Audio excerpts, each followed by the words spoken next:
کبھی کبھی ٹائگر چھپے بیٹھے ہوتے تھے۔ السلام علیکم، welcome to my channel lifestyle with Zahra. آج کی ویڈیو میں آپ کے ساتھ شیئر کر رہی ہوں زیبرا اسٹوری کا پپٹ شو۔ یہ اسٹوری میں نے اپنے چھوٹے بیٹے کے ساتھ بیڈ ٹائم میں باتوں باتوں میں بنائی ہے۔ پھر اسے یہ اسٹوری اتنی پسند آئی کہ وہ روز سونے سے پہلے سن کے سوتا ہے۔ یہ بیک گراؤنڈ پریپریشن ہو رہی ہے، اسے میرا 3 سال کا بیٹا اسپنج سے پینٹ کر رہا ہے۔ یہ سیلف اسٹینڈنگ نہیں ہے، تو اس کو کھڑا کرنے کے لیے ایک سائڈ سے 2 صوفوں کے بیچ میں اٹکایا ہوا ہے اور ایک کارنر سے بک کی سپورٹ دے دی ہے، اور یہ دودھ کے کارٹن سے بنایا ہے۔ اور یہ ہمارا سیٹ اپ ٹیبل کے اوپر لگا ہوا ہے۔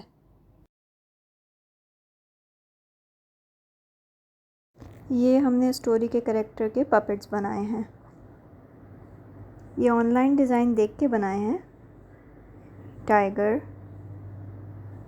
ایلیفینٹ، ماما زیبرا، بڑا زیبرا زوزو، چھوٹا زیبرا زیزو۔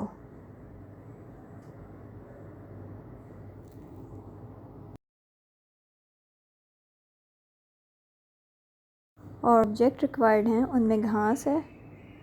یہ گراس میں نے اولڈ ڈائری کے ڈیوائڈر سے کٹ کی ہے، پھر ہم نے اسے گرین پینٹ کر دیا اور انہیں لیگو کے پیسز کی مدد سے کھڑا کر دیا۔ ایک ٹری ریکوائرڈ تھا، تو اس کی بیس میرے چھوٹے بیٹے نے لیگو ڈوپلو سے بنائی ہے، اور پھر بڑے بیٹے نے لیگو سے ٹری کی ٹاپ بنائی ہے، تو یہ ہمارا ٹری تیار ہو گیا۔ بچوں کی ایکٹیویٹیز میں زیادہ پرفیکشن کی طرف جانے کی ضرورت نہیں ہے۔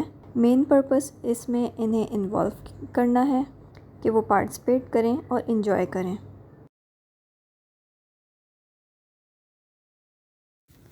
ایک زیبرا تھا زوزو اور ایک تھا اس کا چھوٹا بھائی زیزو۔ وہ دونوں اپنے ماما بابا کے ساتھ جنگل میں رہتے تھے، لیکن وہ گراس سے دور رہتے تھے کیونکہ گھاس میں کبھی کبھی ٹائگر چھپے بیٹھے ہوتے تھے شکار کے لیے۔ اس لیے زیبرا گھاس سے دور رہتے تھے اور سیف ٹائم دیکھ کر گھاس کھانے جاتے تھے۔ ایک دن زوزو اور زیزو دیر سے سو کر اٹھے، تو ان کی ماما نے کہا، تم دونوں جاؤ اور گھاس کھا کر آ جاؤ، میں تو صبح کھا کر آ گئی تھی، تم دونوں جاؤ، دھیان سے جانا، ایک دوسرے کا خیال رکھنا۔ وہ دونوں کہتے ہیں، ٹھیک ہے، ہم گھاس کھانے چلے جاتے ہیں، جاؤ بچوں، خیال سے جانا۔ دونوں بھائی گھاس کھانے جا رہے ہوتے ہیں، دونوں کو بہت بھوک لگ رہی ہوتی ہے، وہ چاہ رہے ہوتے ہیں کہ ہم جلدی جلدی گھاس کھانے پہنچ جائیں۔ پھر زیزو براؤن گھاس کو دیکھ کر کہتا ہے، بھائی دیکھو گھاس آ گئی، ہم یہ والی گھاس کھا لیتے ہیں۔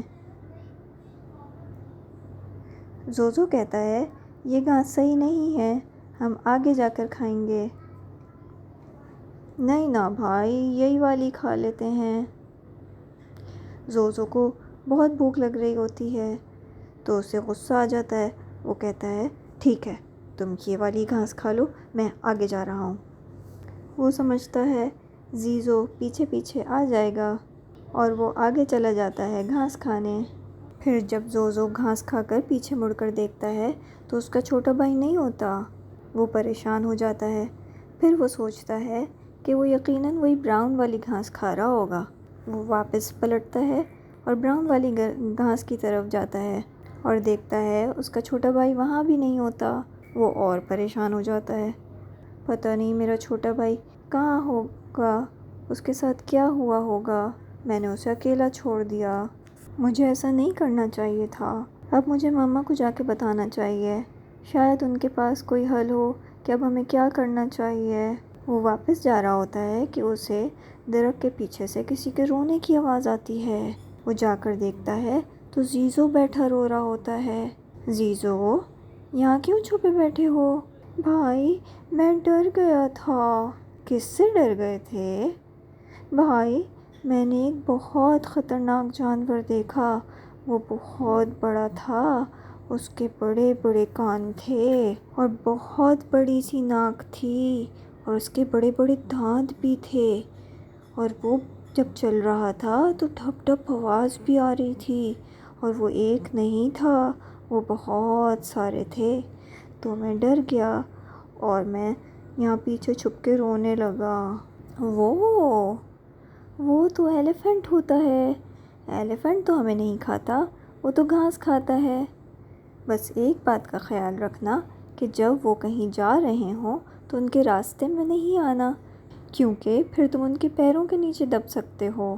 اچھا، تم نے کھانا کھا لیا؟ نہیں بھائی، یہ تو بہت عجیب سی گھاس ہے۔ میں نے تم سے کہا تھا نا یہ گھاس صحیح نہیں ہے۔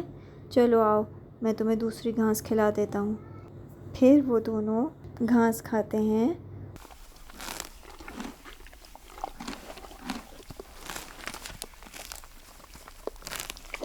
اور گھر واپس چلے جاتے ہیں، اور گھر جا کے اپنی ماما کو بتاتے ہیں۔ میرے بچوں، لڑائی جھگڑا نہیں کیا کرو۔ زوزو، چھوٹے بھائی کا خیال رکھا کرو، اور زیزو، تم بڑے بھائی کی بات مانا کرو۔ تم دونوں ساتھ ہوگے تو کسی بھی ممکنہ خطرے سے بہتر طور پہ نمٹ سکو گے۔ پھر وہ دونوں اپنی ماما سے سوری کرتے ہیں کہ ہم نے آپ کی بات نہیں مانی، اور ایک دوسرے کو گلے لگاتے ہیں اور کھیلنے لگ جاتے ہیں۔